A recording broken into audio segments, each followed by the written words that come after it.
Hello friends, मैं आप लोगों को छत्रपति साहू जी महाराज विश्वविद्यालय कानपुर का बॉटनी का सिलेबस पढ़ा रही हूँ। उसी के अकॉर्डिंग आज आपका टॉपिक है स्ट्रक्चर ऑफ वायरस। तो हमें किसी भी चीज़ को पढ़ने के लिए ये ज़रूरी होता है कि हम उसकी सारी चीज़ों को जान लें। तो स्ट्रक्चर ऑफ वायरस हम आज शुरू करने जा रहे हैं। तो इसके लिए सबसे पहले हमें पढ़ना होगा कि इसका साइज़ क्या है।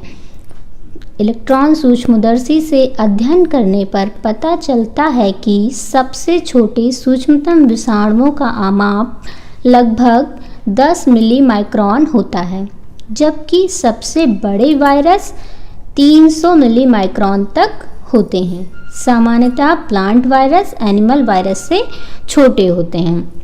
अब देखिए, जो वायरस होते हैं इनको हम साधारण सूक्ष्मदर्शी से नहीं देख सकते। इनको किससे देखा जा सकता है? इलेक्ट्रॉन सूक्ष्मदर्शी से। और सबसे छोटे वायरस का माप कितना होता है? 10 मिली माइक्रोन। और सबसे बड़े वायरस का 300 मिली माइक्रोन। ओके, अब हम पढ़ेंगे इसका शेप में क्या होता है। वायरस का आकार हेलिकल रॉड जैसे रॉड की शेप में होता है वायरस का आकार। जैसे कि ये है आपका टोबैको मोजैक वायरस, ये कैसा है? Rod shape. उसके बाद हम पढ़ेंगे क्यूबॉइड, जैसे herpes virus, turnip yellow mosaic virus. Okay, influenza virus complex होता है, जबकि बैक्टीरियोफेज का आकार टैडपोल के समान होता है। कुछ बैक्टीरियोफेज थ्रेड लाइक होते हैं। थ्रेड लाइक यानी धागे के रूप में होते हैं। कुछ बैक्टीरियोफेज कैसे होते हैं स्टूडेंट्स? थ्रेड लाइक, ठीक है, या धागे के रूप में। जैसे ये कुछ बैक्टीरियल शेप वायरल शेप दिए हुए हैं। जैसे कि ये है बैक्टीरियल वायरस, तो ये 200 एंगस्ट्रॉम का होता है। और ये है पोलियो वायरस, ये 300 एंगस्ट्रॉम का होता है। और ये है 300 एंगस्ट्रॉम का टोबैको मोजैक वायरस। ओके, अब 800 एंगस्ट्रॉम का इन्फ्लुएंजा वायरस, ये भी क्या होता है? आपका सर्कल में होता है, यानी राउंड शेप। हर्पीज वायरस, और ये है स्मॉल पॉक्स वायरस। ओके, तो ये हो गए वायरस के शेप। वायरस बहुत से डिफरेंट शेप में होते हैं।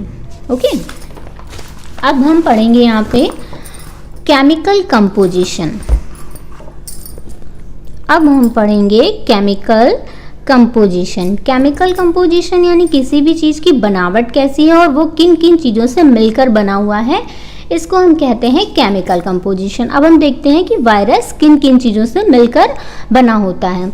तो सभी प्रकार के वायरस की बेसिक केमिकल स्ट्रक्चर समान होते हैं। कोई भी वायरस हो, उनका बेसिक केमिकल स्ट्रक्चर जो होता है वो समान होता है। और प्रत्येक वायरस में न्यूक्लिक एसिड, आरएनए अथवा डीएनए सेंट्रल कोर होता है। न्यूक्लिक एसिड क्या होता है फ्रेंड्स? आरएनए या फिर डीएनए, ठीक है। तो वायरस में आरएनए भी हो सकता है और डीएनए भी हो सकता है। तो ये न्यूक्लिक एसिड से मिलकर बना होता है और इसमें एक सेंट्रल कोर होता है और यह एक प्रोटीन आवरण से ढका रहता है, जिसे क्या कहते हैं?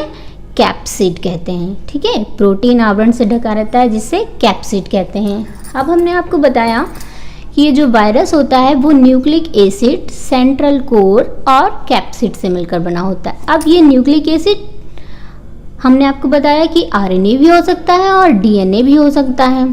तो अगर आरएनए है तो उसे क्या कहेंगे और डीएनए है तो उसे क्या कहेंगे, ये हम पढ़ते हैं। तो अब हम देखेंगे न्यूक्लिक एसिड। जिस वायरस में डीएनए होता है उसे क्या कहते हैं? Deoxy virus. और जिनमें आरएनए होता है वे क्या कहलाते हैं? राइबो वायरस कहलाते हैं। ओके, सभी प्लांट वायरस में सिंगल स्ट्रैंडेड आरएनए होता है। सभी प्लांट्स वायरस में क्या होता है? सिंगल स्ट्रैंडेड आरएनए होता है, जबकि एनिमल वायरस में डबल स्ट्रैंडेड आरएनए अथवा डीएनए पाया जाता है। ओके, बैक्टीरियल वायरस में डबल स्ट्रैंडेड डीएनए होता है। बैक्टीरियल वायरस में क्या होता है? Double stranded DNA.